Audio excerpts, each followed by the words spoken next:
Good evening, all. Council Member Dex Ellison here. Excited for another opportunity to speak before you all at a Dialogue for Peace and Progress. This is our 5th edition. This edition is the Black History Month, 2022.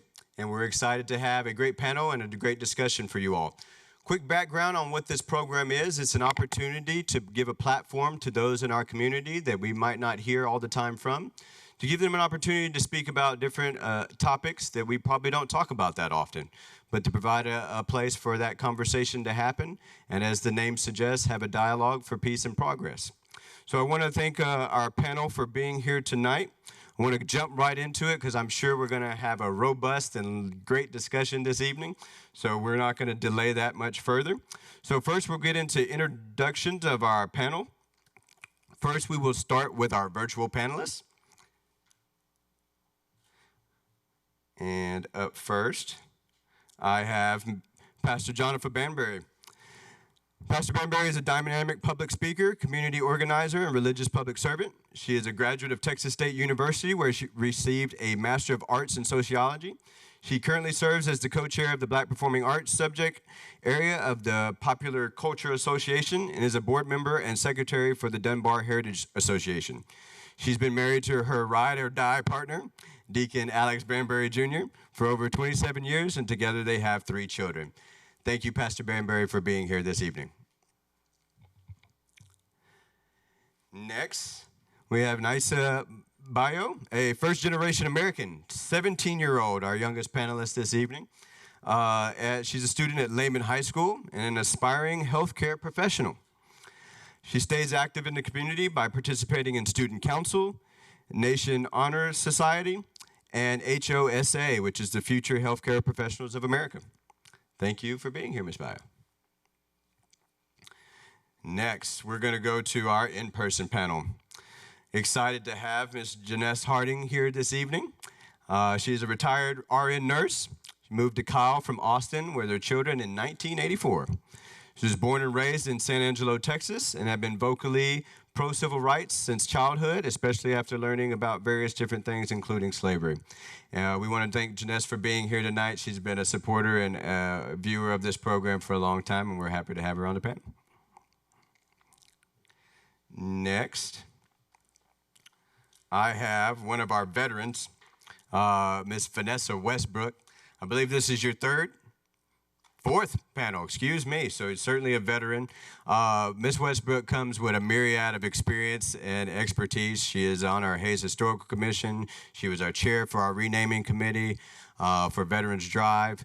She's been an active member in our community for a long time, and she brings a lot of experience and always shares a lot of wisdom with us at these programs, and so we're happy to have you, Ms. Vanessa Westbrook. Next, we have Ms. Sheila Henderson.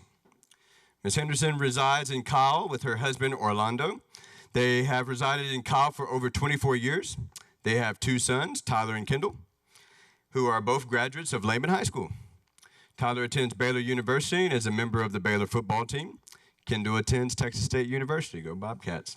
Ms. Henderson is the assistant principal and athletic director for Marlin ISD and a longtime educator and activists in the community, and we want to thank Ms. Henderson for being here this evening.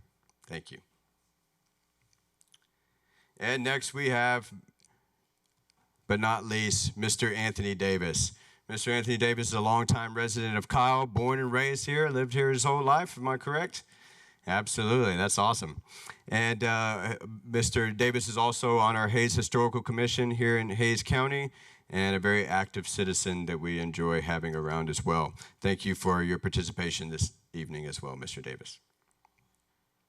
All right, so that is our panel. Next, we're going to go into a brief video explaining a little bit of Black History Month, which is also what we're celebrating tonight. So we'll go ahead and have that video played.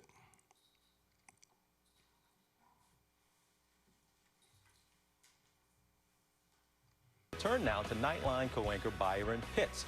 We're going to get a little history lesson on this Black History Month, on how this month grew into the celebration that we know today. February means it's officially Black History Month. a federally recognized celebration that gives every American a chance to reflect on how African American achievements have contributed to U.S. history and how African accomplishments have impacted the world. But what's the history of Black History Month? It all started with this man, Dr. Carter G. Woodson, known as the father of Black history. In the early 20th century, while earning a master's degree from the University of Chicago and a PhD from Harvard, Woodson grew increasingly frustrated with racist representation and exclusion of African Americans in books and conversations that shaped history. So in 1915, he joined forces to establish the Association for the Study of Negro Life and History, which is now known as the Association for the Study of African American Life and History.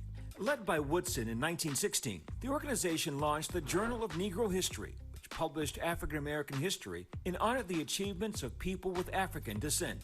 In 1926, on the second week of February, Woodson and the ASNLH organization launched Negro History Week to promote the study of Black history in universities, schools, and the Black community. So why February?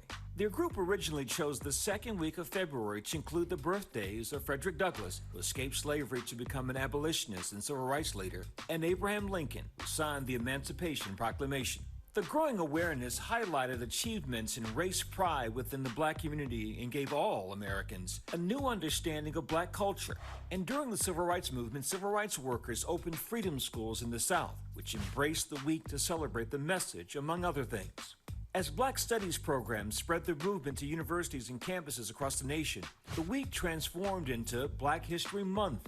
In 1976, President Gerald Ford officially declared February Black History Month, urging Americans to seize the opportunity to honor the too often neglected accomplishments of Black Americans in every area of endeavor throughout our history. And the rest, as they say, is history. A big thank you. All right, thank you. So I just want to give a little background on Black History Month, and since that's the backdrop of our topic or of the program this evening, as it was mentioned, the Association for the Study of African American Life and History, or ASALH, started by Dr. Carter G. Woodson, among other scholars then. Every year, they put out a theme for Black History Month, a national theme, and this year it is Black Health and Wellness. So very relevant topic, certainly to our times that we're in. But so for the audience here, we're going to start out with some conversation starters for our panel. The panel can take the discussion wherever they like.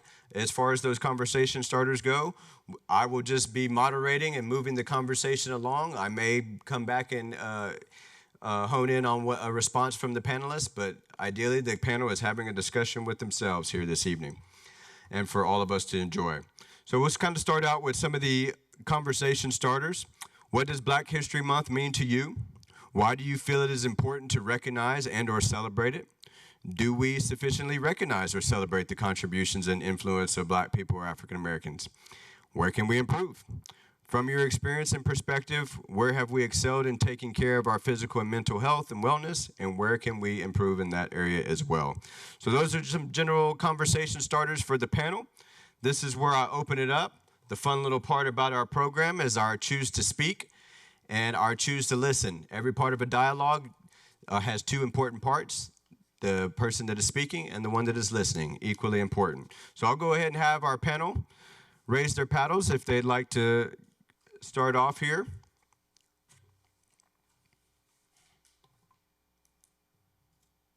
All right, just one moment here. Okay, all right, thank you. All right, we'll get this started here. So I'm gonna start with my veteran, Ms. Westbrook, if you wanna get us started here.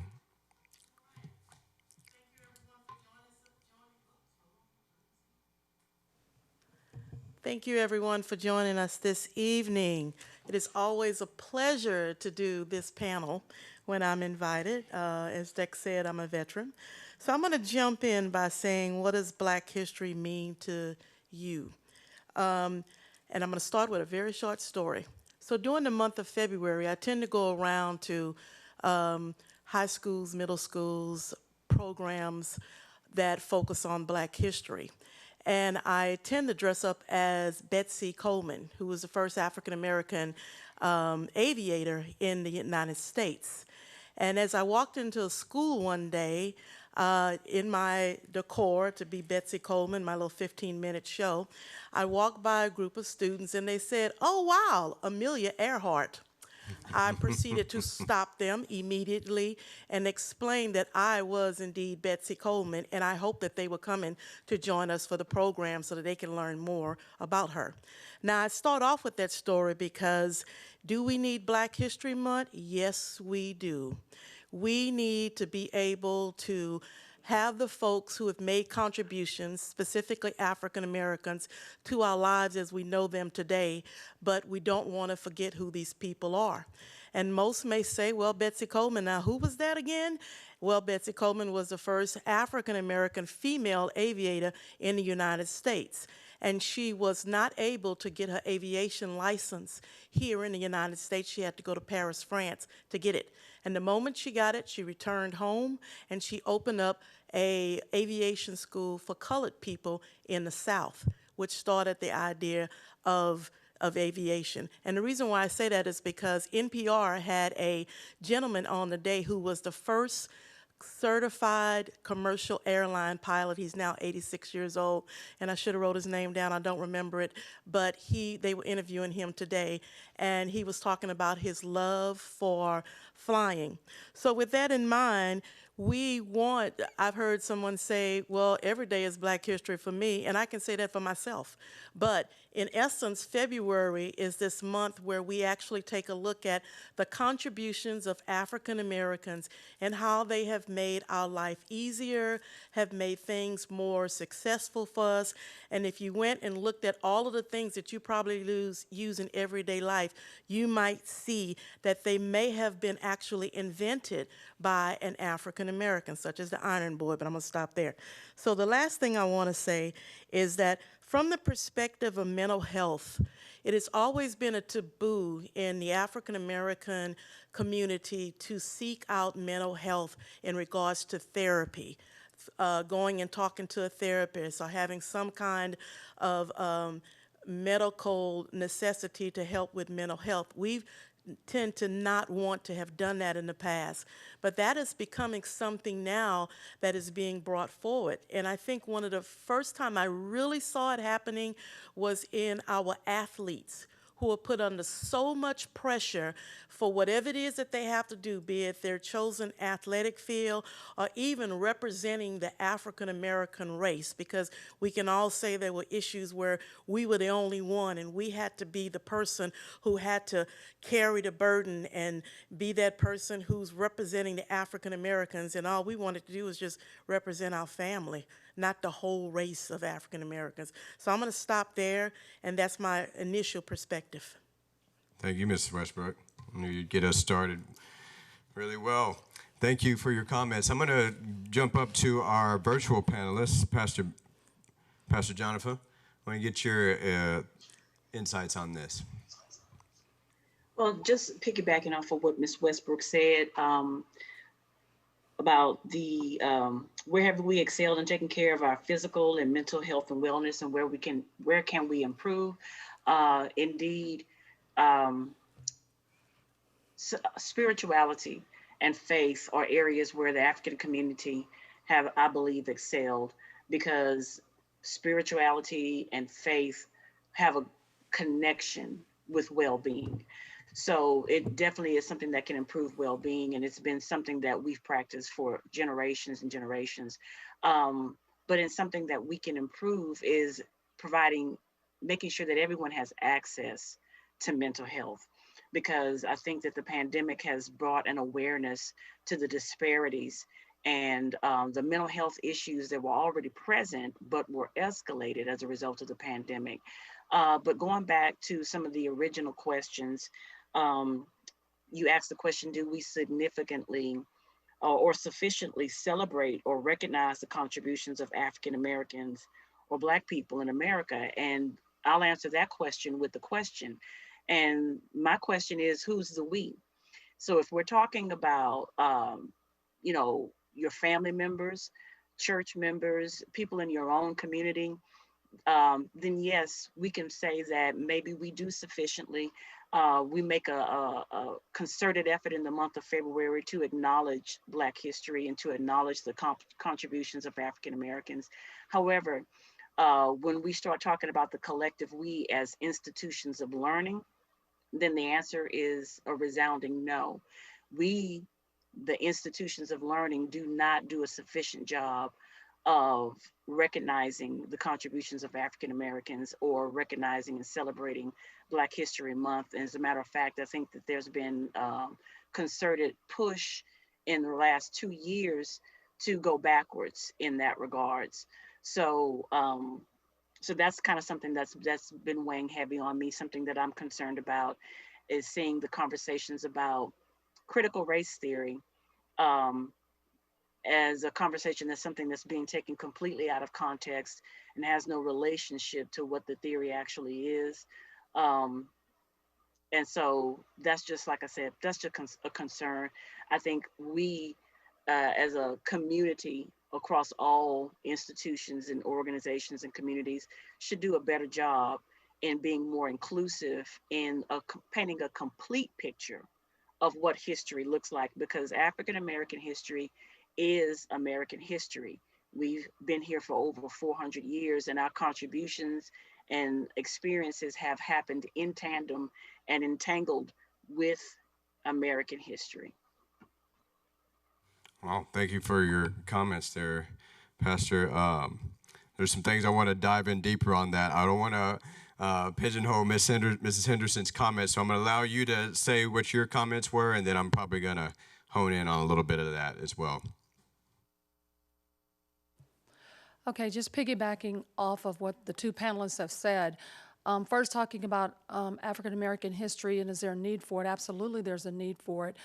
And if we had already been celebrating everybody's history, we wouldn't need a day, a week, or a month. It would already been intertwined within the American history that we had. So you think about, why did we have to incorporate a week or a month? Is because it's never been intertwined within our American history. I can even say, as a young child growing up in a small town, I never knew any African American history other than what my family had taught or what pastors said within a church. It wasn't until, it's funny, but I went to the University of Texas and took an African American history class that I learned a little bit more about African American history. So it's absolutely, we have to change the narrative. If a kid doesn't know Bessie Coleman and knows him as Amelia Earhart, that tells the story right there. When she walks in and that you don't even know that, so you're not significantly educating children about the entire picture, the complete picture, Pastor, as she said, the complete picture, so we need to raise the nation's consciousness about that. Most people don't even know the Mandela vaccine. Most people don't even know an African-American woman was significant. Dr. Kizzy Corbett was significant in the development of one of the vaccines, and most kids don't even know that. And that's a really important piece, and we haven't, how many of you even know what she looks like? How many haven't even seen her? We have never really, I think there was a brief commercial on TV about it, but we have never really celebrated the fact that it was an African-American woman that was very significant in that.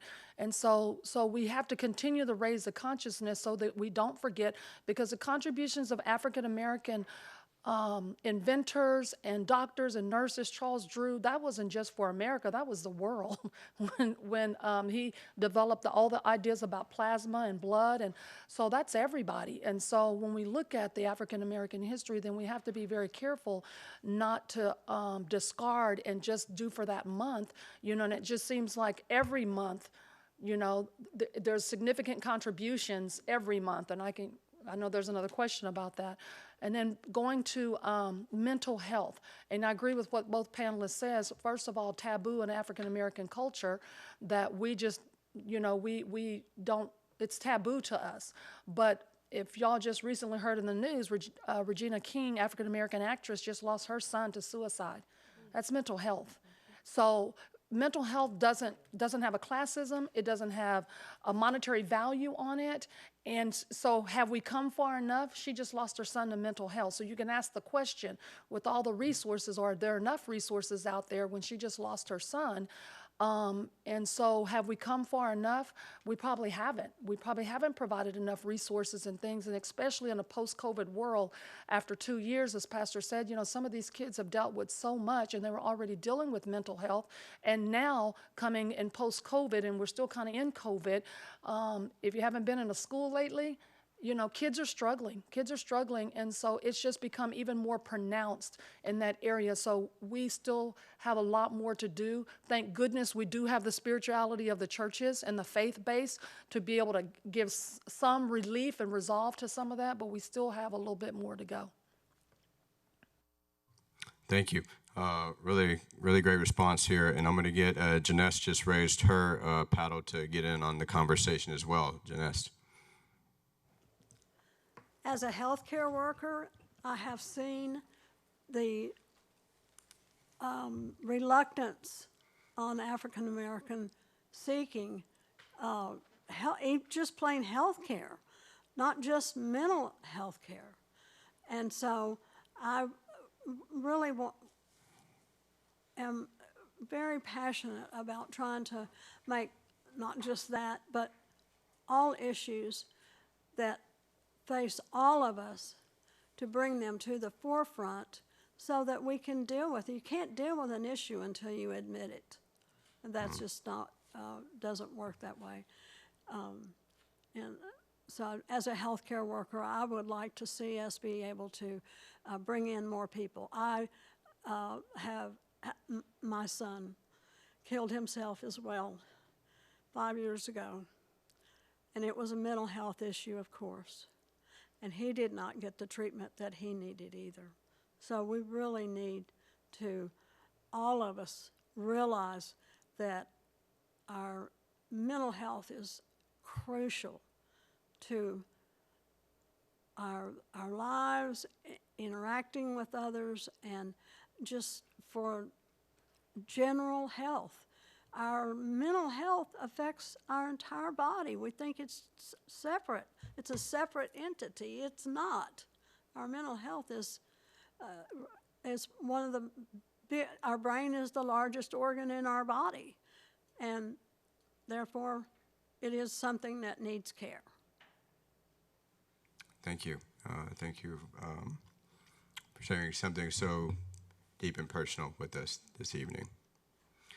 I'm going to go ahead and take this opportunity to get our audience participation with the Mentimeter, but I want to continue this discussion. So certainly if you haven't spoke or if you've already spoken, panel, we'll come back to you. But we're going to go ahead and put the Mentimeter question up on the screen.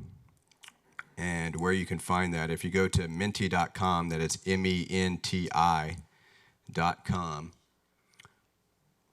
and use code 6180-2874 to get to our question. The question for our audience: why is it important to recognize Black History Month? And certainly you can take that question wherever you like it, audience. We're going to give you all a moment to respond to that, but we're going to jump back to the panel while we're giving the audience a moment to reflect on that. I want to dive a little bit deeper on some of this. So we talked about a couple of different things. We talked about health and wellness, and certainly mental health. But we also talked about education and incorporating that into the overall education. I was looking for a video that showed and talked about Dr. Carter G. Woodson's hope with Black History Week when he first started it, and even when it became a month, was that one day that it would go away, because it would be so ingrained in the national education there would be no need for a Black History Week or month. And so that was Dr. Carter G. Woodson's goal. And it was brought up earlier, somewhat of a topic that has been pretty heavy in the mainstream news and sometimes can be controversial, but this is the point of what we're here for, to have a little conversation about some topics we don't typically talk about. But can somebody, any from the panel, tell the audience how you would see the implementation of Black history, Hispanic history, all the different cultures of history into the greater educational system, and how is that different than probably what you've heard of some concerns about incorporating those types of things into the larger education system. I don't want to lead the panel. I certainly want you all to speak from your hearts and your truth, but tell us a little bit about how you see that, if there's a difference, how that can work. And I'll go ahead and take paddles on this. Certainly, you don't have to answer that question. If you want to speak on anything else, panel, we're happy to hear anything you have to say. But we'll go ahead and have the paddles up.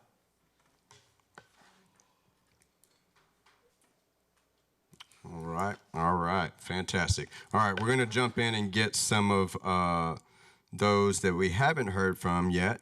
Nasa, we're going to go to you. So Nasa's a 17-year-old student here at Lehman High School in Kyle, Texas. We're really excited to have a variety of perspectives and age groups and different things on this panel, and we're certainly happy to have you this evening. And by no means are we saying that you speak for all youth, but we certainly like to hear the perspective of our youth. So Nasa, tell us a little bit about your thoughts about anything we've discussed this evening. Talking about the implementation of Black History Month in the education system, there's not really much of it. Usually when we're learning about history, inventions, anything, we're just learning about the Thomas Edisons and the Benjamin Franklins, but none of the people of color who've contributed to the many things that have made this country what it is today. Interesting. And so tell me a little bit more about your perspective as you're a 17-year-old, certainly as things, history and some of these things have happened well before your life started, but yet, you're in your academics and you're learning in different things. Tell us a little bit about your perspectives on Black History Month. Do you think it's relevant still? Is it important for younger people to understand and have a moment of reflection? Tell us a little bit about your thoughts on that. I think it's really important because to this day, there's still some of my peers who don't recognize the importance of Black people in this country, or it doesn't seem that big of a deal because they just don't know. And from your perspective, what do you think would be the best way to try to engage young people like yourself in that? I would say just making it part of the actual curriculum because we're learning this anyways. So if people are forced to learn it, then it's gonna stick in some way and become conscious in any decisions they make. Thank you. Appreciate your comments on that. Mr. Davis, we'll go to you next. One of the things sort of about Black History Month that, at least coming from my perspective, sort of more sort it should be, is it not? Is that better? Cool. But it was it should be one of the things for Black History Month, at least one of the things that I kept hearing about, mostly from more of the white Protestant side that I see a lot of the people that I hang out with is still sort of this unrecognizable sort of refusal of Black history. And it's one of those things that I really never felt comfortable with, mainly for the way on how going through even a very diverse school like Lehman High School, which, by the way, go Lobos Nasa. But it is one of those weird things that come up of why are we refusing, not even really like ignoring, why are some people even refusing to learn about Black history in some of these cases? And it's even one of those things that still kind of strikes me is whenever someone says, well, why do we not have a White History Month? And it's the weird thing of we do, but even if there was, it doesn't negate the fact that we need to learn about the Black communities that we had ever since the first Africans came over here in 1619. It doesn't negate any of that. I mean, of course, you end up with March, where you end up with Irish American Month. You end up with May, where you end up with Asian Pacific Islanders Month. You end up eventually through September and October with Hispanic History Month, or Hispanic Heritage Month, excuse me. But whether or not those are around, it shouldn't excuse a lot of the refusal that we end up seeing here in at least the state of Texas of not understanding Black history. One of the things that was even one of the strange things back when it was last year at Juneteenth, it was hearing people that apparently had never heard about Juneteenth. They had to learn it somewhere else. And I always felt on how weird that was, considering it's like, well, I went to Cal Elementary just a few blocks from here. I remember learning about this in state history in 4th grade. Why aren't more people learning about this? And it's one of those things that you don't really see anywhere except really just sort of small spaces in the state of Texas. A lot of people outside the state don't really hear about it, and even the people that do live here typically have to wait for someone to say something, or it shows up on their calendar. So I really think that education of Black history, and at least what is supposed to be taught or understood of Black history, at least from what I've been able to glean over the last century, has gotten better. I do not believe we are really where we need to be as a community, as a society, as a nation. I think, though, the other part of this question you're asking was, what is a better way to implement it? And I hate to be that guy, but it's going to be one of the hardest fights. To me, one of the biggest ways to implement it is implement it, as Nisa said, into the curriculum. The problem is that's controlled largely at the federal and state levels. We have some powers here with the school district, of course, but in order to actually make people understand the importance of understanding this community as part of a whole community and not as some subtext that you find at the bottom of a textbook that leads to some other source, we need to have this presented to people in our textbooks. We went to Lehman High School. I'm not sure if they updated their textbooks yet, but I remember seeing one that was from 1998. I don't know why that was still there. It's a weird thing of still talking about Bill Clinton when Obama is president. And yet, we are still kind of somehow finding these little ways of underfunding, well, not really underfunding, but underutilizing education here in the state. And so it's going to be one of those things of the best way to implement it is by putting it and making it a landmark in our curriculum rather than some text. And the best way to do that is to go headlong into where the power is. Interesting. Thank you for your comments on that. Let's see, we're going to jump in and get what the audience said in their response to our Mentimeter question. So I want to get their feedback in here. I'm going to give the panel a few seconds to read through some of the responses there.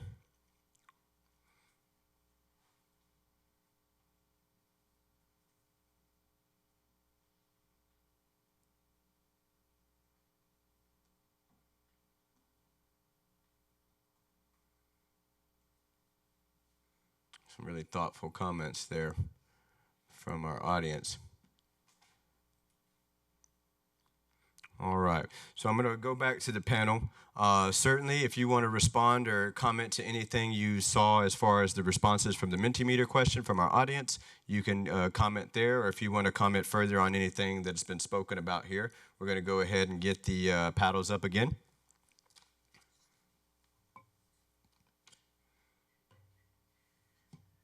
Looking for all. Okay, all right. Let's start. We're going to start with Miss Henderson on this one.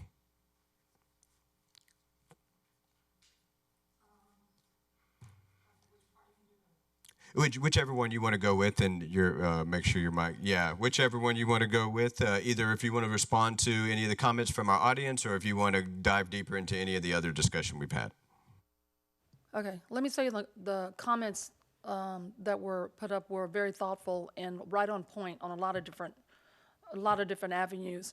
And going back to what the young lady said and her being at Lehman, and you have to incorporate the history. And I said if the history had already been incorporated, every time there's a different part of history as you move from one period to the next period, why isn't that already incorporated within the history? So if Columbus discovered something, was there an African American doing something during the same time period?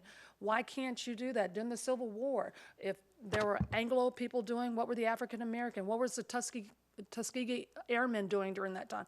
So if you infuse it within, there doesn't have to be two books or two separate. It's the same history because we're the same individuals, we're the same Americans that have made big contributions to our society. And so why it can't be, as a young lady said, and they said, is part of the history. and infuse that within that so that everyone learns it, and then it's not so intimidating. For some reason, people are fearful of Black history, not sure why, or they're intimidated by, not sure why. Not all people, but not sure why. That you don't have to be afraid of the contributions that African American individuals have made, because they're American individuals that have made these contributions. So let's make them American individuals that have made the contributions, and they just happen to be Black Americans. But since we have not incorporated that within our history, now it is about African American history and why we have to have African American History Month. I don't know if the young lady, my kids went through Lehman, and I don't remember a Black History program. I don't remember, you know, and we have the resources. Why isn't the city, the county, the schools, we have a big PAC center right there. If you want to start educating individuals, start having collaboration. Where's the collaboration? And start maybe having collaboration so that you do, and it doesn't mean the participation in the program has to be all about African American kids. It doesn't. It can be by all kids that appreciate the history so that they can learn some of that history and really appreciate the contributions that have been made that have been left out for so long. And we don't ever want to forget them as we continue. Like we said, like I mentioned about the vaccine, and there are other significant contributions that have been made over the last probably 10, 15, 20 years that kids don't even know about, you know, at all. Wow. I'm going to switch over here to Ms. Westbrook. Certainly I want to hear your response. I know you have some things to say about what's been said thus far, but talk to us a little bit about as well, and you and I have had many conversations. Why is it so important to see people that may look like you having done these things, as your fellow panelists said about the scientists that contributed to the Moderna vaccine, to all these other figures in history? Why is it important to see that as a young person, a young woman that grew up through many of these different times? If you wouldn't mind sharing about that.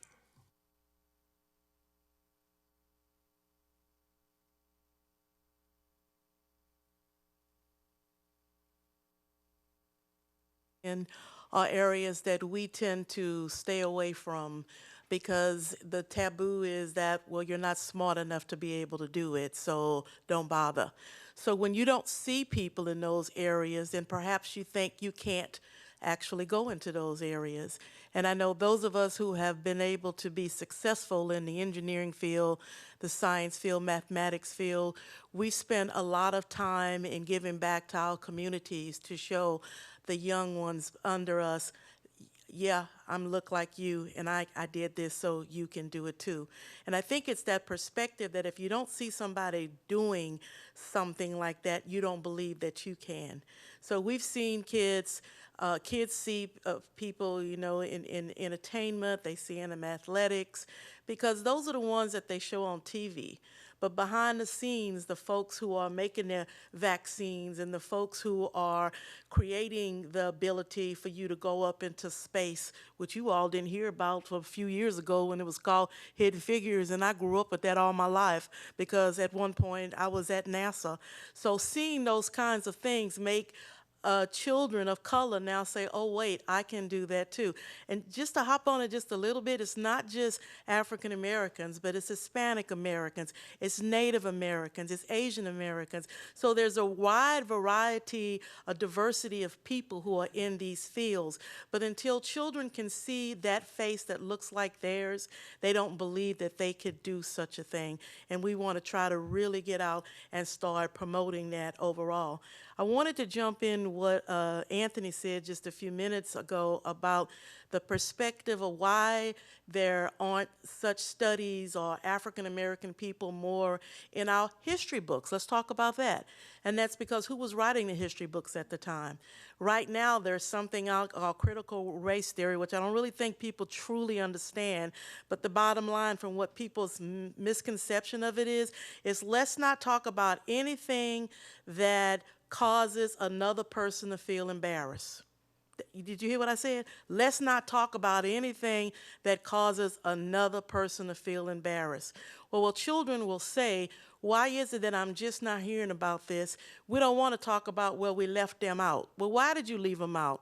Well, cuz it's always been my perspective as a historian. When you tell a story, you tell the good, the bad, and the ugly. Get the full story, because then you can make changes or look and see what is going to happen in the future, because you now know what happened in the past. It wasn't sugar-coated. So I think the bigger thing is the more we get to see people in real life, and I say hidden figures are sitting in your church right next to you. They are people who have done tremendous things in their lifetime. And because of that, you now get to do something a little bit easier, a little bit less harder than it used to be. And they haven't said anything to you.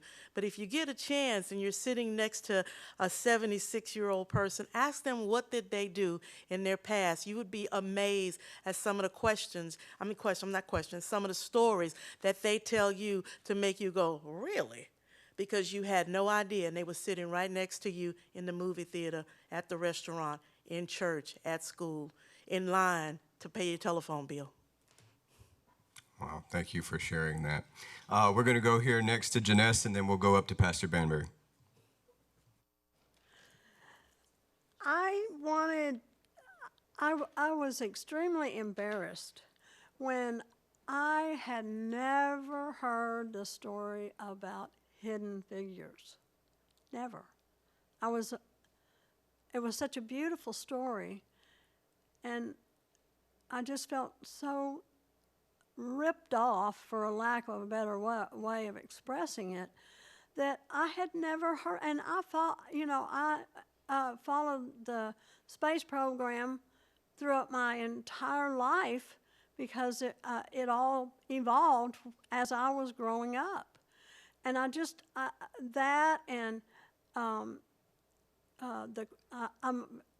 want to express my pure disgust for this issue of the critical race theory.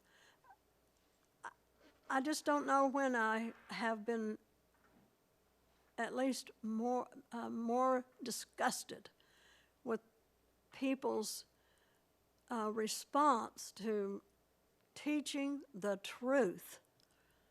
And I don't like to identify that I'm white, because I'm so ashamed of some of these people, the way they've acted about this. And I really agree with you about the idea of why our history books are just not just a narrative of all the things blended together.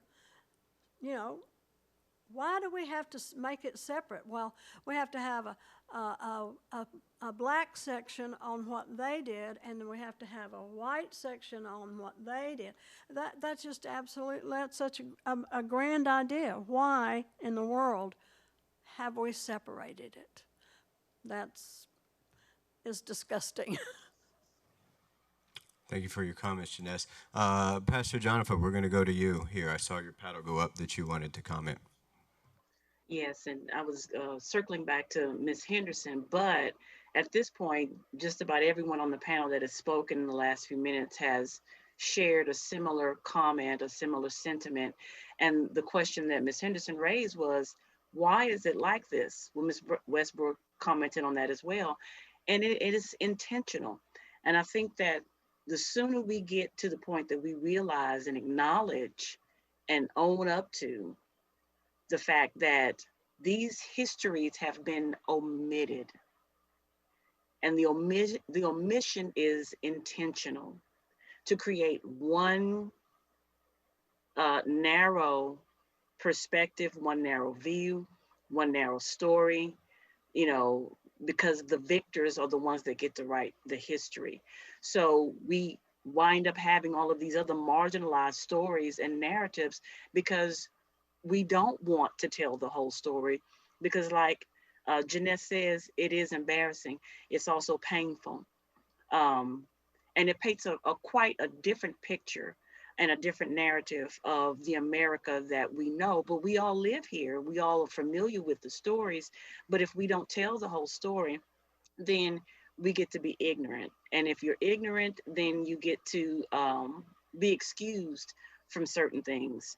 and from knowing certain things and behaving in certain ways and having empathy for other communities and understanding that the reason why there are disparities, why there are inequities, why there are injustices is because it's a direct connection to the history and the things that have happened. So if we can hide the things that have happened and the things that have occurred to marginalize and to people that aren't in the dominant group, then we get to explain away the inequities and the inequalities and the disparities and the injustices. And we get to say that it's those people's fault. It's their fault that this is the reason why they're experiencing poverty or why they're experiencing health issues or why they can't become employed or why they are not educated. It's easier to blame those groups without the context of history. So it's very intentional. And the fight that we're having right now, circling back to talking about critical race theory.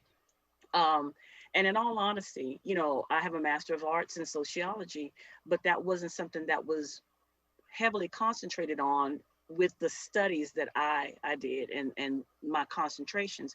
I learned about critical race theory very marginally. And my point for saying that is that this is critical race theory, as I understand it, it's an academic concept that examines the intersection between race and law. So it's not even a widely used concept, even in academia. It's a very specific concept that is specific to certain disciplines, but somehow or another, it's become a buzzword and a scapegoat for learning about, like Janess said, the truth. It's an scapegoat for learning about history in general. Second graders aren't learning about critical race theory. I mean, I don't know exactly how we got here, but I think it's something that excites people because people don't know.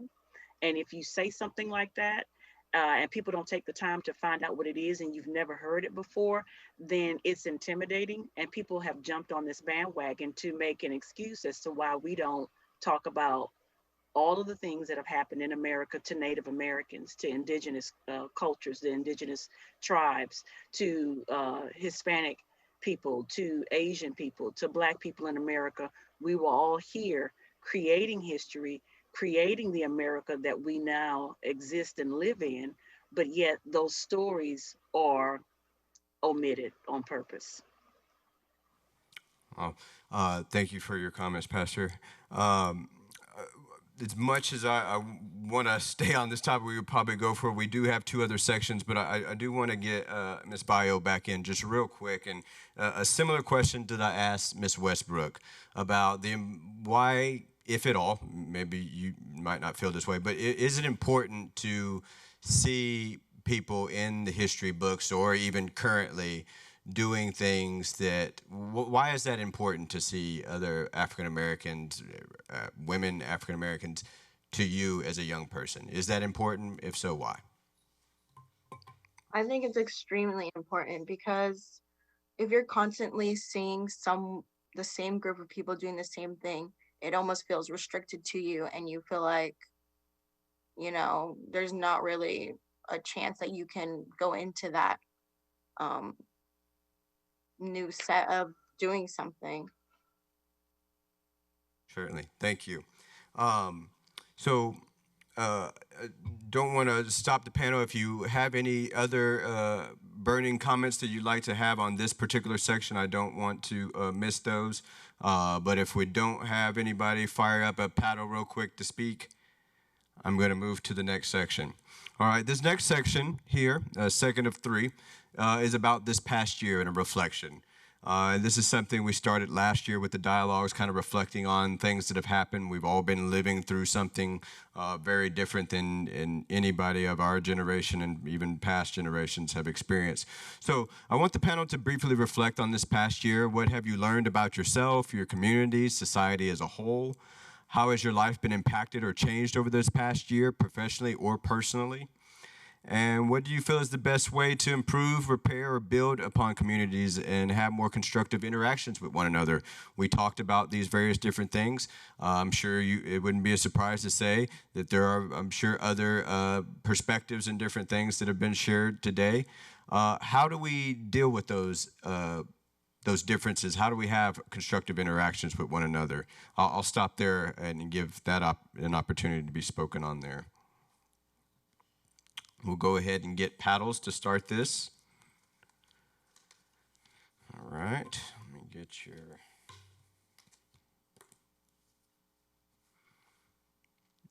Okay, give me just a moment. All right. Okay. All right. We're going to start with Janessa on this one. Janessa, go ahead and give us your thoughts. Kind of repeat exactly what it is the question is. Yes, ma'am. Just kind of reflecting on the past year. What have you learned about yourself, your community, society as a whole? How have things been impacted for you professionally or personally over the last year? And what can we do to better repair, improve, and build upon constructive communities where we can have conversations with each other? The impact of being isolated was very difficult for me because I'm an extrovert. I get my energy off of other people. And I really almost had a meltdown after about the 5th month of not being able to go to someone's home, not being able to go anywhere.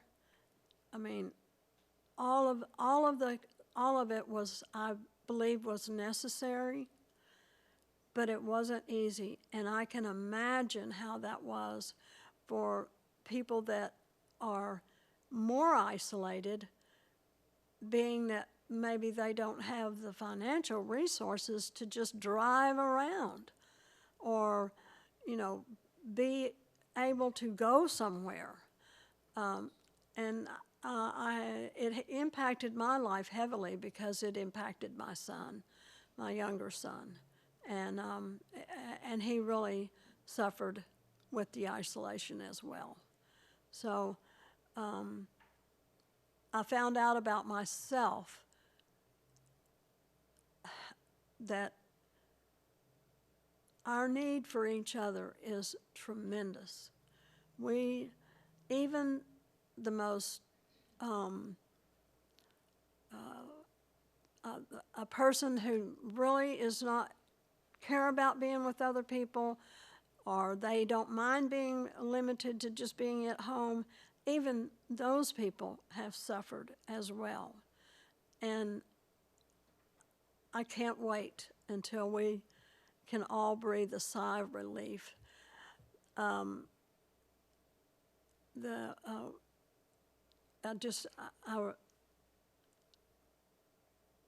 It really, really impacted my life tremendously. Yes, ma'am. Thank you for sharing. We're going to go up to our virtual panelists here. Ms. Bayo, you want to give us some of your thoughts? Going into what I learned about myself during quarantine, I was consuming a lot of Black content and seeing a lot of Black excellence, and like going back to the role model thing, I feel like that really motivated me to strive for things that typically are not, I guess, expected of people of color. And also I learned a lot about, things that I've experienced, like microaggressions, things like that. And seeing Black content creators talk about these things validated my experiences and what I feel like I've dealt with, and not really having a name to put on it. Oh, thank you. That's a very interesting perspective there to share. Let's move over to Pastor Banbury. Tell us your thoughts about this topic. Well, one thing that stands out to me is as a member of the clergy, as a pastor, um, there's a huge impact over the past year, over the last 2 years, because while I was able to move a lot of the fellowship and the connections that I have online, which there is no substitute for coming together, like Jeanette says, there's no substitute for that. But I had already made a transition in creating an online platform for my members, for my parishioners, and I was able to do that. And it took a lot of effort though, but I realized that there's a lot of people in a lot of churches, a lot of faith workers and clergy members that they either don't have the resources or they don't have the know-how to do those kinds of things. So a lot of congregations have suffered. And so the social connections, I realized that that has been something that has been impacted where churches are concerned. And you know, you just look at the different types of decisions that were made where some people decided to keep their doors open with varying results because the need to meet, to gather, to support, to encourage, and to fellowship is a human connection, is something that is ingrained, it's part of our DNA.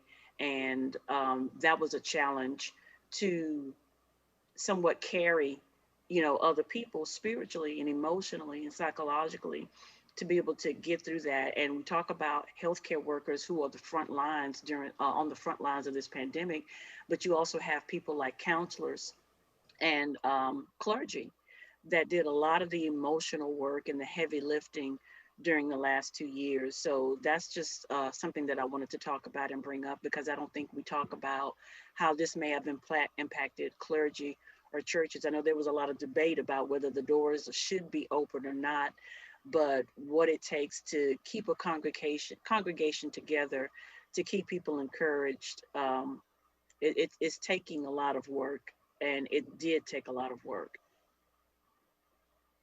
Thank you for sharing that perspective as well, Pastor Barrenberry. Absolutely. That impact, as well as what has been mentioned as well, educators also and school teachers throughout this past couple of years. We're going to take a moment, quick break with the panel and go to our next Mentimeter question. So same website, same code, I believe, as well.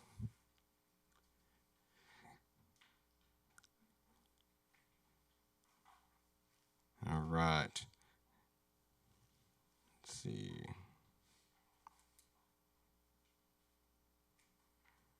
Oh, okay, yeah, I missed this one. It's all right. We can certainly get this one answered too. How do we best incorporate the significant contributions of Blacks and other minorities into a year-round celebration?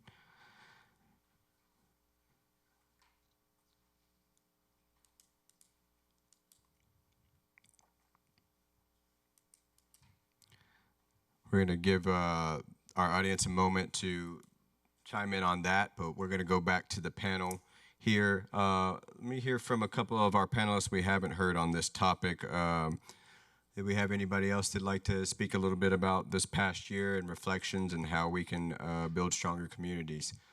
Ms. Westbrook. I actually thought you were going to ask a question about the question. You can certainly go there. You can go there. Okay.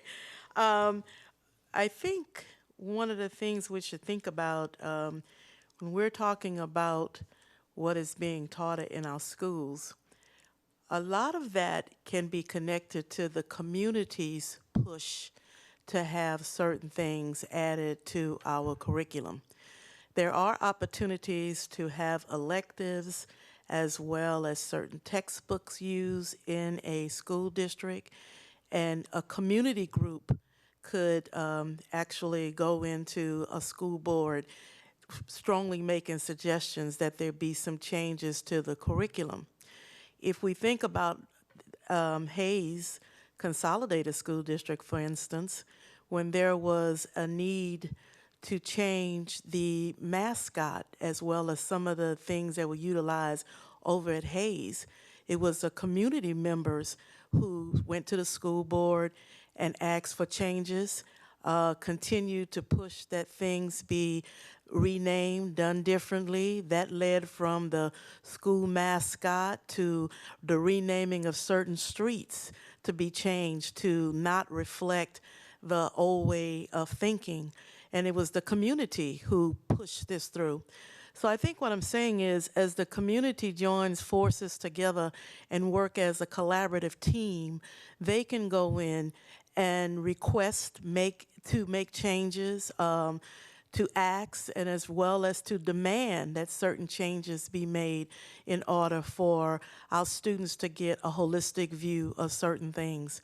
If I'm not mistaken, I could be wrong, but I think only one of the 3 high schools currently in Hayes, Consolidated ISD, is offering African American studies.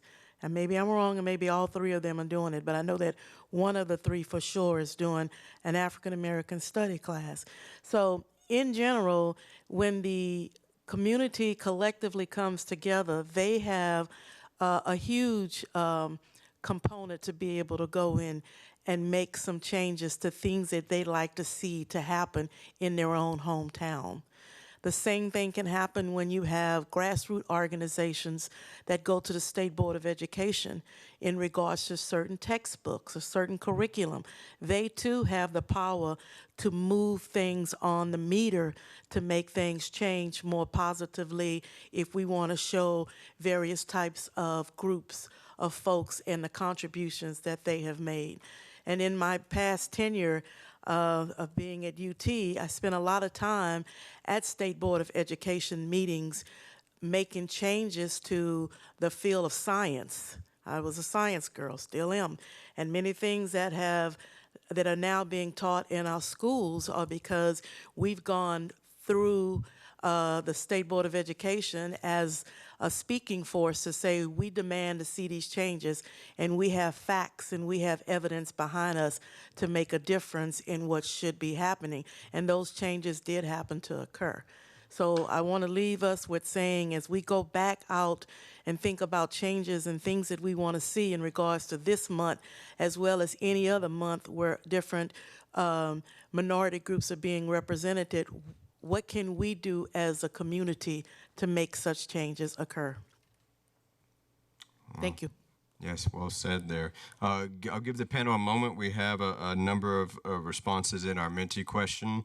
If you want to kind of speed read through those, give you a few seconds. It's really thoughtful responses from our audience here. No short responses. All right. Anybody want to chime in on any of what we've seen from our Mentimeter comments?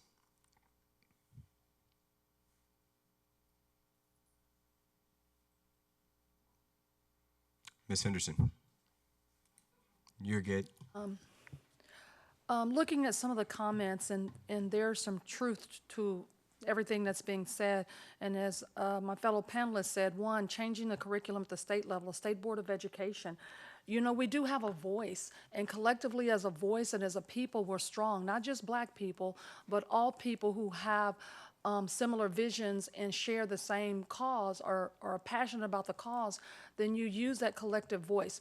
When we didn't have socialization because of COVID and we're all sitting at home like we want to get together, well, we want to get together, yes, because we miss feeling, touching, seeing each other, but we also need to get back together for change, for, you know, talking about real change and the things that happened to us when we were by ourselves and isolated. And now that as we come back together, what things did we neglect? What things that we did not really value when we were together? And then we were by ourselves, we go, man, I wish I could do that. Well, there's a lot of things now that we come back together and collectively using our voice.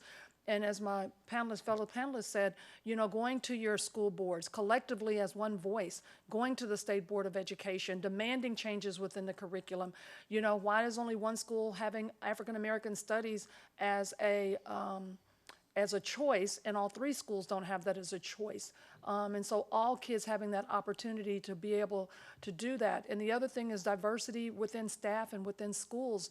When you don't have someone, earlier you had spoke to that, Mr. Ellison, that if you don't have diversity and someone that looks like you, like Jeanette said, the hidden figures, I didn't even know. There are some people that had no idea the contributions of NASA that African American women had made.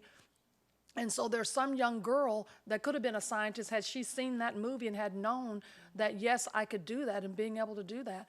I was a student at the University of Texas and was told that I would never get through the math curriculum. And I was the only one that was told that as an African-American student. Good luck. Like, you'll never make it, you know? And so I had to try to prove them wrong. But I had no one in my school that looked like me to say that I could get through the math curriculum. I could be a math teacher.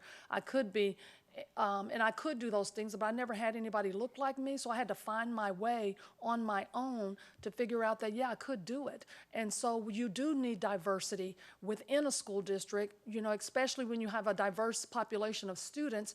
They need to know that somebody looks like them, whether it's the custodian, the cafeteria worker, because all of those individuals are part of the educational process. And so all of those students need someone, whether it's Anglo, whether it's Asian, whether it's whatever. A lot of kids do need someone that looks like him, because the minute you identify with, okay, I can be a scientist, okay, I can be the president, okay, I can do this, you know, then it gives kids hope. It gives kids hope because then now they can see that. And sometimes they have to see it, feel it, touch it, and not just read it in a book. Sometimes it has to come off the page and come to life so that they're able to understand that, yeah, you can do this, and don't dream. It's okay to dream and have a vision and see it, because there's somebody that kind of understands what you're going. And it's not that all people can understand all of us, but you do at some point throughout your journey, you want to be able to have someone that you can identify with, that you can see, much like, you know, when we had lack of African American actors and actresses on TV. We had no one that looked like us, you know, and very few that looked like us. And so and then when they did, they weren't portrayed in a very good light, you know, in the movies and the things they did. And so as we started to see more, then the dreams of young African American boys and girls, then they had something to hold on to. But we still need to continue that journey. We still need to continue that path, and we need to continue that for all minority groups that are struggling, that have populations of kids that don't have anyone that looks like them, to be able to help them in some of the struggles that they may be going through, because they don't think somebody can identify and really understand. And then sometimes you can connect that to the mental health. Why? Because of the mental health, because it can kind of go hand in hand, because they don't have that, and therefore it's taboo, and they can't really open up from that perspective. And so so the responses were very good. Thank you. Thank you for summarizing that for us. That's really well put. We're going to go here to, man, that's such that's a topic we can continue to go deeper and dive on, and I appreciate the panel's deep thoughts on that. We're going to go into our next Mentimeter question and give the audience an opportunity to reflect as well.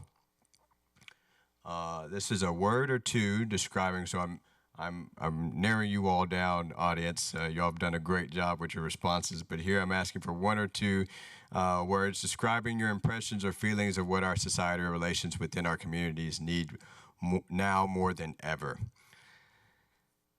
But by all means, answer that as long as you want, audience. We'll give you a moment to respond. We'll go back to our panel. Mr. Davis, did you have anything you'd like to add in here? And I can try to lead it into this new Mentimeter question. One of the things that stuck out to me with the last Mentimeter that we had was about culture, and it was one of those things of how do we incorporate these celebrations into our understandings of our year-round celebrations of all of our minority groups here in the States. I really think I think the way on how I would describe in a word would probably be understanding. Not sure if anyone really recognized, but I mean, we just went through on the 15th was the Lantern Festival. That's more of for Chinese New Year, and then tomorrow is the Rains. But how many people would actually know that? It's sort of the same thing that we have here during Black History Month. How many people are really able to like we had last year. How many people really knew about Juneteenth? I mean, it's just one of those weird things of how do we actually able to sort of incorporate that? And that really is just sort of understanding cultures.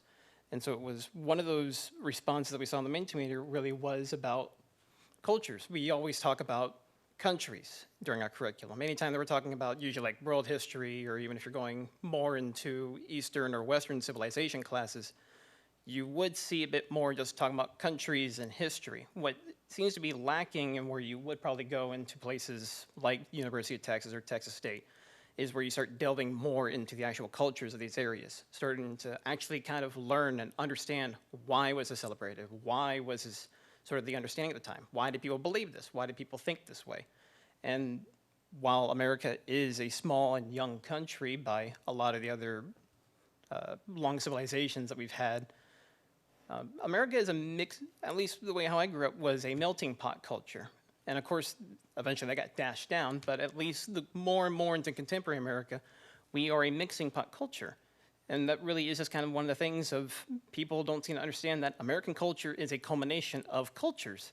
For all we would have come together and sort of understand the celebration behind these many days, weeks, months, even if it's something about a year. Right now, it's even the year of the tiger, but if we're able to understand why these things happen, why these things occurred, why should we celebrate Juneteenth? Why should we understand critical race theory? If we're able to understand that, I think people would be more open to learning about it, more willing to be sort of educated along down the line. And it's a very hard thing to do. After going through years and years studying political science at Texas State, it is one of those things of culture shifts take a long, long, long time. And so it is a long battle, but it does come up with results. We saw that it's always happened in American history. Everyone likes to talk about culture wars. Eventually, we all managed to slowly but surely understand where the other side is coming from, and we have every single time in American history been able to come back together. So whether or not someone wants to have one of these weird culture wars that everyone likes to talk about, no, it's really just sort of a weird rough patch, but eventually, years down the line, everyone will eventually understand. But we need to have understanding of those cultures. I see. Good term there, understanding. Let's look at and see what our audience had to, the terms they decided to select. So we have those on the screen here. I'll have the panel kind of go through there for you all that don't know. Kind of the larger the word means maybe more people typed in those terms as well. All right. Any panelists want to reflect on what they see from what the audience prepared for us? I'll have paddles here for this one.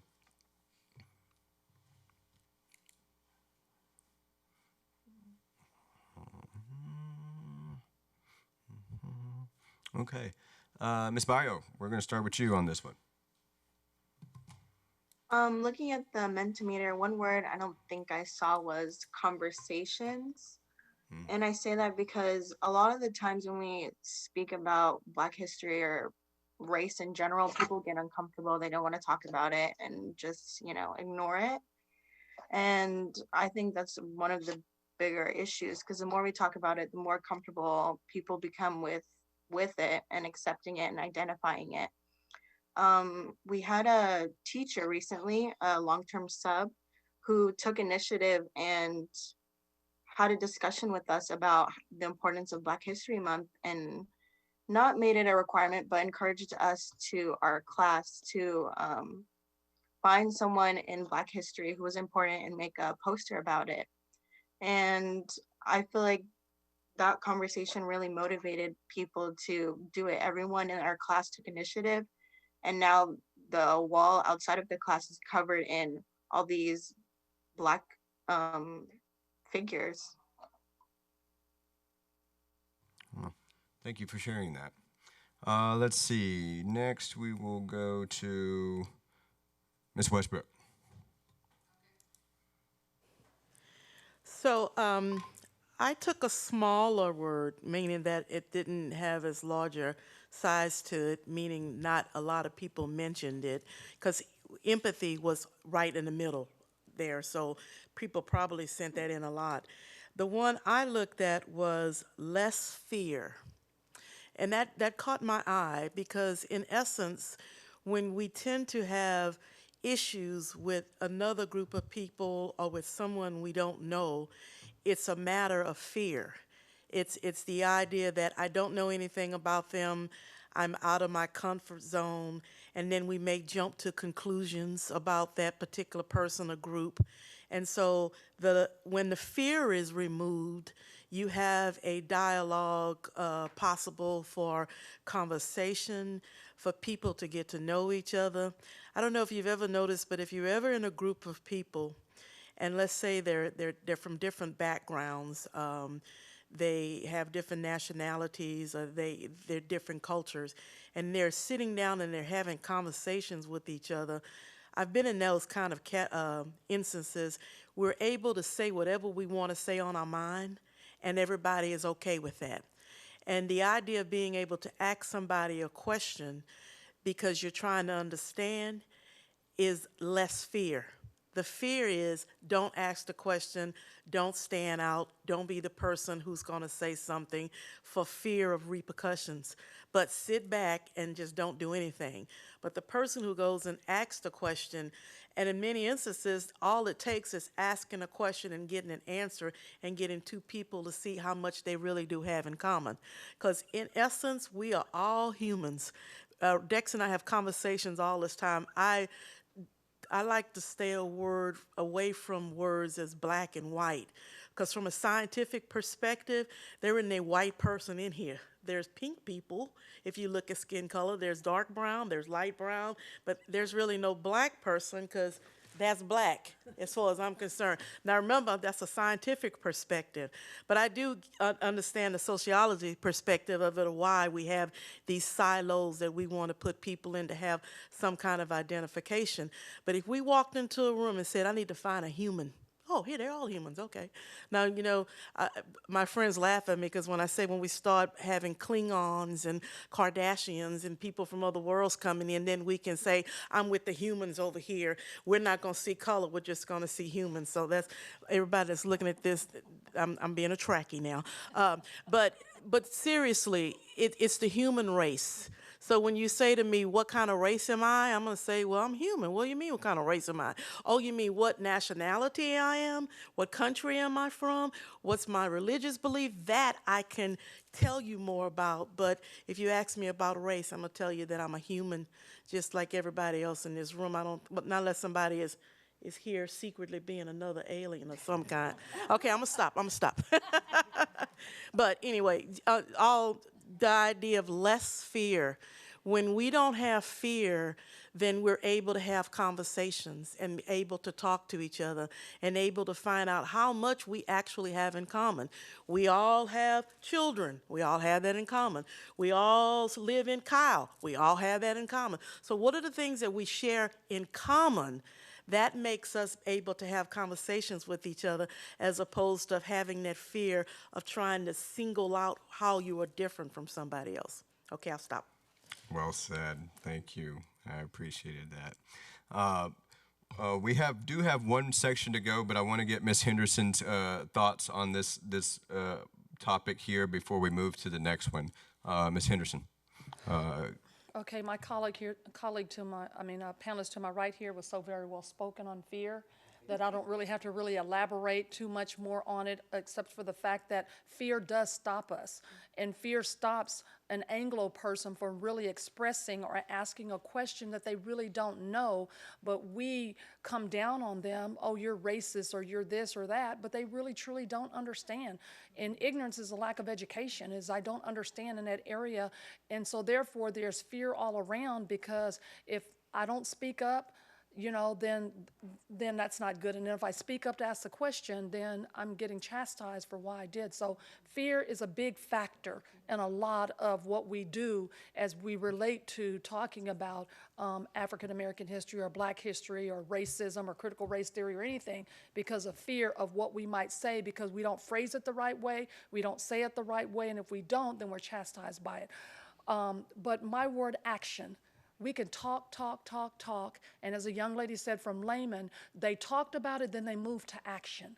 So as we leave, what's going to move you to action? What is going to move you to try to make things better? What am I going to do as far as it relates to promoting African American history? What is more that we can do so that we do move to action, whether it's action in the schools? And I said earlier, what's stopping this city?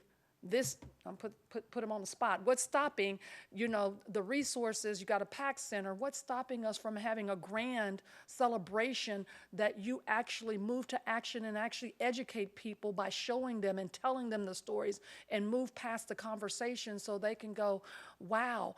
I taught at Bowie High School many, many years ago. I'll be telling my age, but every year we had one of the best African American history programs every year, and the school was majority Anglo. But we educated, and if I could give you some of the letters and things that some of the programs that we had were kids like, man, thank you for the education. We didn't understand, and Joyce Briscoe was a founder of the Multicultural Club there, and like I said, it was mostly Anglo kids, but it was inclusive of everybody. So everybody was in a learning process. So action, like we got to stop talking. The conversations, as the young lady said, are very necessary, but then where do you move from the conversations? And you have to start moving to action so that you can educate people and they can really see that they're very powerful and they can be part of helping educate others. And it just takes one to educate another one to educate another one, and then it's a domino effect and you pass it on. Very well said, and really great transition there, because that is one of the goals here with this dialogue, is to start the conversation and then ask the question you just asked. What is the action next? And this is our 5th edition of the Dialogue for Peace and Progress, and I've reflected with some community members that have watched this, and they've asked that same question. What are the action items and next steps right there? And I think you're asking the important question. And the goal with this is, as families in our community throughout Kyle and perhaps surrounding areas and are watching this, is they ask that same question. What is the action steps? What can we do next? And I think you proposed the challenge that we all need to take on. Thank you, Ms. Henderson. Next, we're going to go into the final section here. We have about 8 minutes left in our program. As much as I would love to continue to dive deeper on some of the topics we had here, we're going to go ahead and go to the next section, which is family and community. So a little bit of background on this. The reason and kind of how the dialogue started is because of family, particularly the Ellison family. This is what we would do. We'd sit around and talk and have various conversations, various different perspectives.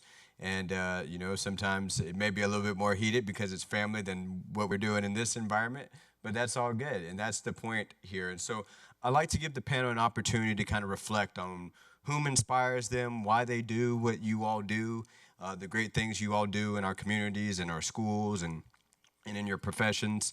We'll go ahead and bring up the next Mentimeter question so we can go ahead and get the audience participating as well. Once again, Minty.com, use code 6180-2874. Your question, audience, is whom in your family or network of relationship inspires you? Your mother, father, grandparents, uncle, aunt, cousins, educators. Feel free to say the name or just generally speaking. We'll give the audience a few moments to provide their responses there. But I'd like the panel to talk a little bit about their lineage or family history, what makes them so proud or encouraged from where they came from, who inspires them, what roles that those people play in their lives, and then what do you hope to do, or what do you hope to learn from those people that have inspired you? So we're going to go ahead and get paddles up for this one.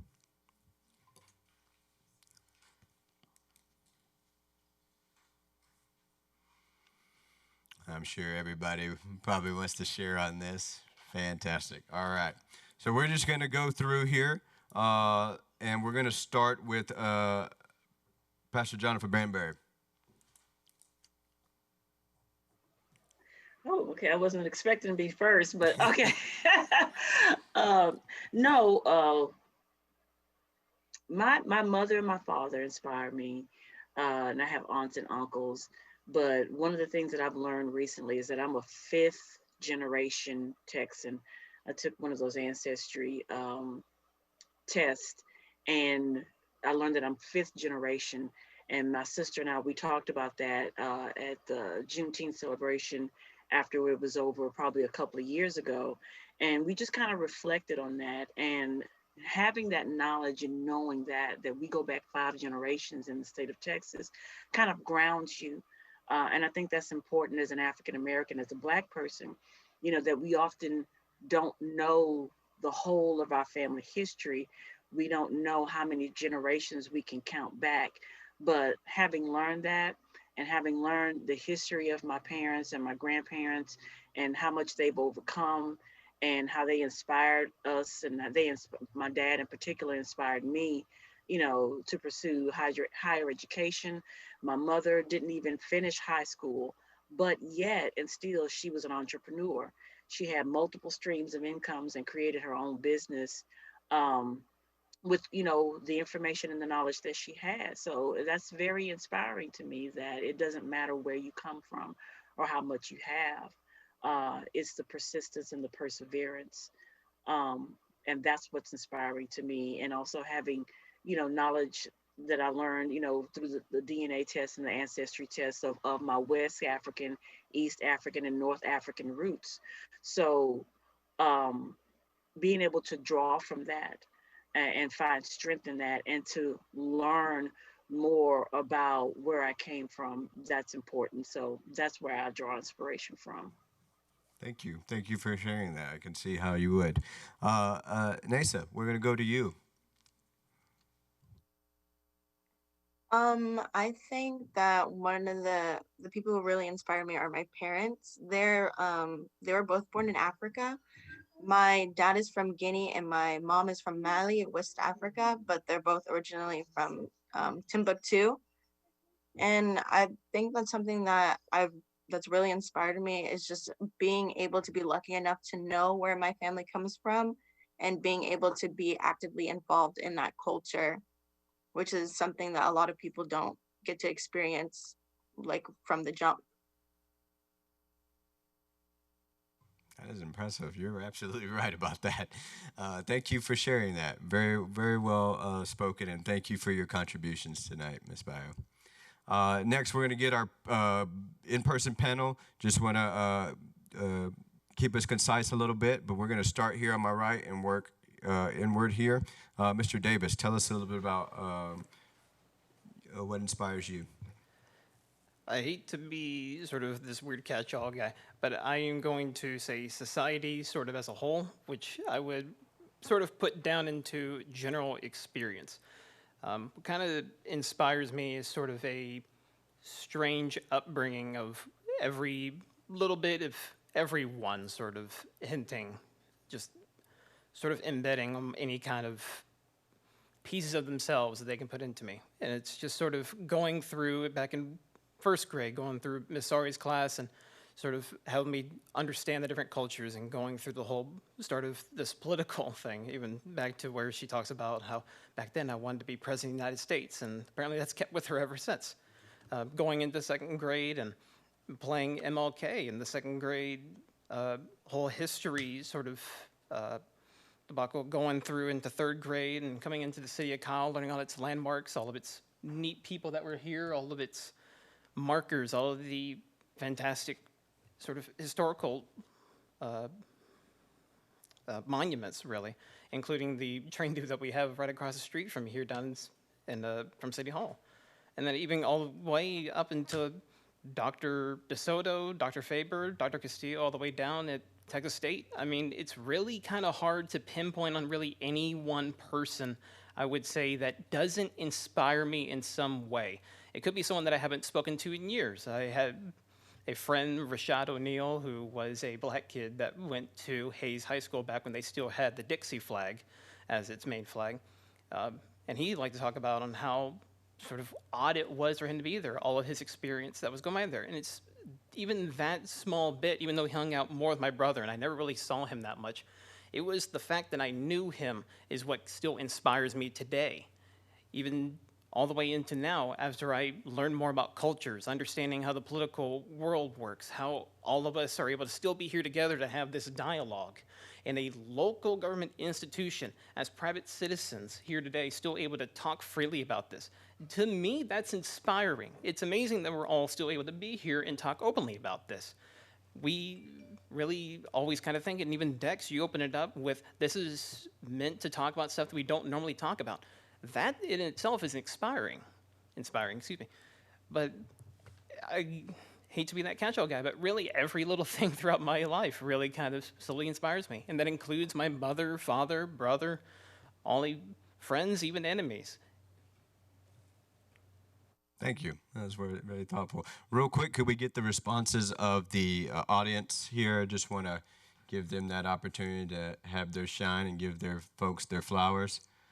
I saw some really good ones there. Certainly a lot of family members, educators, friends, children, grandmother, siblings, parents. The one that really stands out to me are the spouses.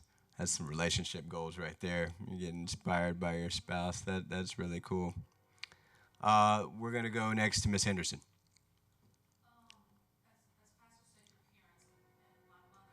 And I'll make it kind of short and concise, having watched my grandparents pick cotton and going to not graduating from high school because she got rheumatic fever, was paralyzed, they didn't have Saturday school, to putting herself through nursing school, starting at 65 cents an hour, and then inspiring 5 children to do the very best that they could to have a better life. And so that was very inspiring because she always pushed us to be the very best. Then having said that, I had a coach who was not, like I said, I didn't have any African American. I had one African American teacher in my high school. She was a typing teacher. And it was my coach, who was an Anglo teacher, white coach, that didn't define me by the color of my skin or by my circumstances, but defined me by my possibilities. And took me on my first airplane ride. There were so many firsts that she did, which led me to the University of Texas, and being able to be an athlete was through her inspiration, and which led me to be an educator, was not just my mother's inspiration, but it was also her inspiration that pushed me to be the very best that I could, and not defining and knowing that I didn't always have someone to look like me, but she pushed me. Well, I was inspired hearing that. Thank you for sharing that. Ms. Westbrook. So I'd have to say my inspiration comes from my family back 4 generations. We're actually 3-generation college graduates. And 4 generations ago, my great-grandma times 4, Lucinda Boyd, came here to Texas and landed in Palestine, Texas, with her husband from South Carolina. And it was her will to have her children go off to college. Well, I'm sorry, they didn't go off to college, graduate from high school. And then that group who graduated from high school inspired their children to go off to college, which is why we have 3 generations of college graduates. So that meant that my ancestors were back in college back in the early 1900s, which kind of, I guess, connects me to why being in a sorority, Delta Sigma Theta, which started back in 1913, early in the early 1900s, makes so much sense now that I just thought about that. But anyway, so it's my family's need to seek education, and as much of it as possible that they could obtain at one time, which got me to this point, which of course now my children are all well educated and have more degrees than I do, and I'd like to see that keep going and going and going. So ancestors. Well, really thoughtful there. I like that answer. And Ms. Harding, Janess, we're going to end on you. Tell us about a little bit about who inspired you. My father is the one that inspired me, although he and I butted heads a lot about lots of things. My mother was an influence, of course, big influence. But one time I asked my dad how I wanted the Vietnam War to end. And I wanted, passionately, I was against the Vietnam War.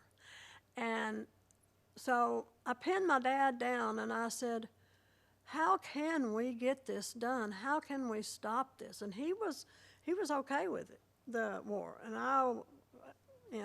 anyway. And he told me that the best way to do that is through voting and through becoming politically involved. And it took me a while to recognize that, but actually he was the biggest influence, even though he told me when I was about to graduate from high school that I wasn't college material and I might as well just be a housewife. And I very much resented that, and that's why I went to nursing school and became a registered nurse. Anyway, but he did inspire me to try to, if I wanted changes made, that I had to go about it in through the government, and he was a politician, through politics, by voting for people that shared my values and my just shared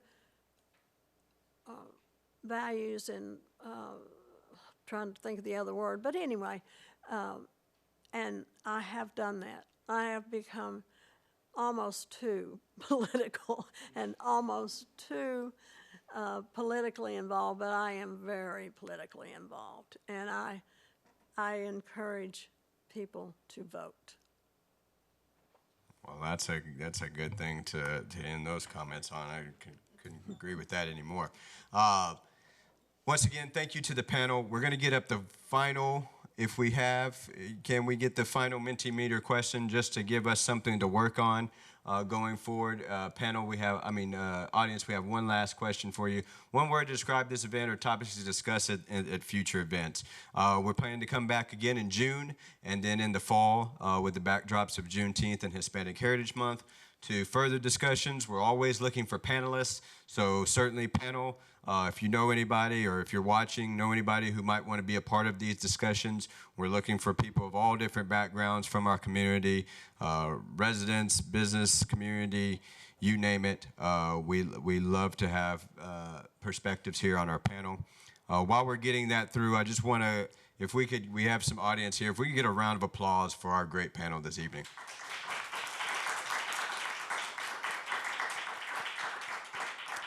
Really appreciate the thoughts and the truth that was shared. Everybody has their truth that I wanted them to share, and their perspective is what I mean by that.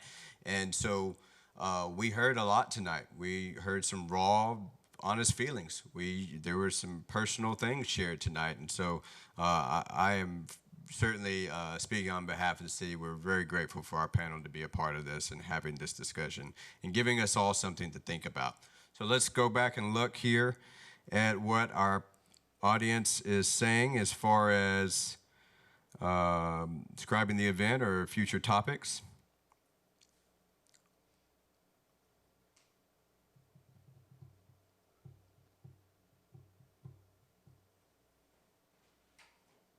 Absolutely. That's some good stuff there. I don't know if once we get all that through, if there's a way for us to screenshot that or something to give us some ideas for the future. But we're going to go ahead and wrap up this evening. Once again, thank you to our panel. Thank you to our audience here tonight in person. Thank you to those watching all across the world tonight, and certainly appreciate everything that was discussed here tonight. And until next time, everyone, enjoy Black History Month, and we'll see you in June.